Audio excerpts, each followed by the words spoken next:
جنگ بغیر نتیجے کی ختم ہو گئی، نہروان آ گئی جی۔ اب یہ جنگ نہروان کیا ہے؟ اس میں یہ جو دو طبقے میں نے آپ کے سامنے اتنی محنت کر کے پڑھے ہیں، انہی دونوں طبقوں نے ایک لشکر ترتیب دیا جسے کہا گیا خوارج، جس کی نشانیاں نبی نے اپنی حدیث میں بتا دی تھی۔ مسند احمد بن حنبل اٹھا کے دیکھو، موطا امام مالک اٹھا کے دیکھو، ترمذی شریف اٹھا کے دیکھو، مشکات شریف اٹھا کے دیکھو، سنیوں کی کتابوں میں نبی کی پیشن گوئی ہے خوارج کے لحاظ سے۔ نبی نے نشانیاں بتائی تھیں۔ نبی نے کہا ظاہری عبادت گزار ہوں گے، داڑیاں لمبی رکھیں گے، سروں پہ اونچی پگڑیاں رکھیں گے۔ یہ نبی کی میں نے کتابیں پڑھی ہیں، کتابیں بتائی ہیں، ان میں ہاتھوں میں ان کے تسبیحاں ہوں گی، قرآن کی آیتوں کا غلط استعمال کریں گے، دین مسلط کرنے کے لیے نو عمر لڑکوں کا انتخاب کریں گے۔ آج جتنے بھی خودکش حملہ آور پکڑے جاتے ہیں،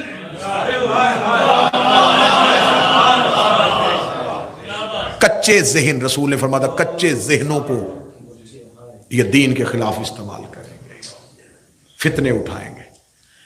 یہ خوارج کھڑے ہو گئے، انہوں نے کہا جی ہم تو علی سے جنگ کریں گے، ہم تو علی سے لڑیں گے، علی نے تو ہمارا نقصان کروا دیا، علی نے تو ہم سب کو۔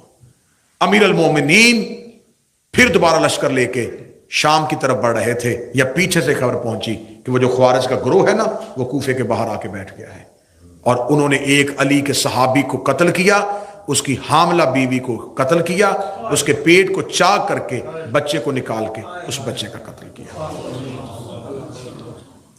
امیر المومنین وہیں پہ رکے، لشکر کو واپس لیا، اور اب امیر المومنین جلال کے عالم میں، کیونکہ وہ کوفہ کے رستے میں بیٹھ گئے تھے، انہوں نے کہا تھا کیونکہ جتنے علی کے نوکر تھے وہ علی کے ساتھ لشکر لے کے چلے گئے تھے، پیچھے سے ان کی گھر، ان کی عزتیں، ان کی بیٹیاں، ان کی مائیں بہنیں گھروں میں تھیں، مسلمانوں کی عزت خطرے میں آ گئی، انہوں نے گھروں میں حملے کر دیے۔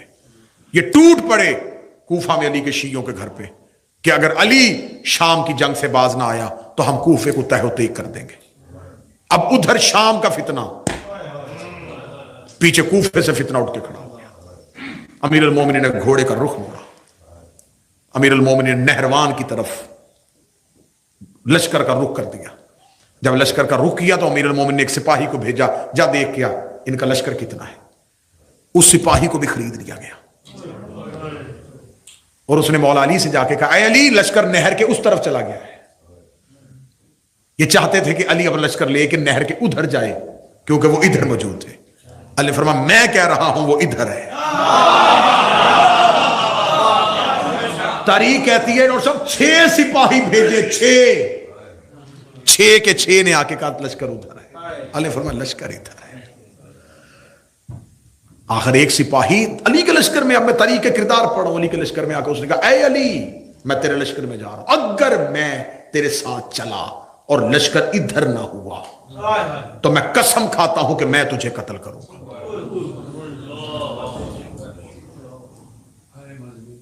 امیر المومنین نے کہا اچھا تجھے امام پہ اتنی بد اعتمادی ہے، چل پھر اگلی سن، ان کے 10 سے زیادہ بچیں گے نہیں، میرے 10 سے زیادہ مریں گے نہیں۔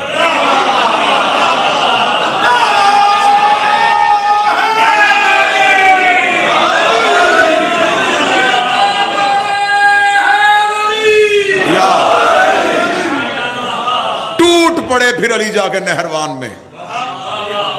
علی فرمایا پیچھے کرو لشکر سارا۔ یہ وہ حملہ تھا جو علی نے اپنے بیٹوں کے ساتھ مل کے کیا۔ علی فرمایا لشکر روکو، لشکر رک گیا، امیر المومنین نے بیٹوں کو ساتھ لیا، ایسے بجلی کی طرح علی اور علی کے بیٹے ٹوٹے، لاشوں کے ڈھیر، 9 خارجی بچے، اور علی کے لشکر میں صرف 9 شہید ہوئے۔ جو 9 بچے ان میں سے 2 عمان چلے گئے، 2 شام چلے گئے، 2 یمن چلے گئے، 3 حجاز چلے گئے۔ کسی نے آ کے کہا مولا یہ بھاگ گئے، علی نے بتایا کہ یہ یہاں یہاں جائیں گے۔ انہوں نے کہا ان کا تعاقب کریں، نے فرمایا نہیں، یہ انڈے دیں گے، ان کے بچے ہوں گے، ان کی نسلیں ہوں گی، یہ ابھی اسلام میں میرے آخری بیٹے کے ظہور تک فتنہ پھیلائیں گے۔ یا علی نشانی، فرمایا جہاں مسلمانوں کی بستیوں پہ حملہ ہو رہا ہو، جہاں کوئی لا الہ پڑھ کے عورتوں کی عزتوں کو نیلام کر رہا ہو، جہاں نہ مسجدیں محفوظ ہوں نہ عزتیں محفوظ ہوں، سمجھ لینا خوارج کی نسل ہے۔ ٹھیک ہو گیا جی؟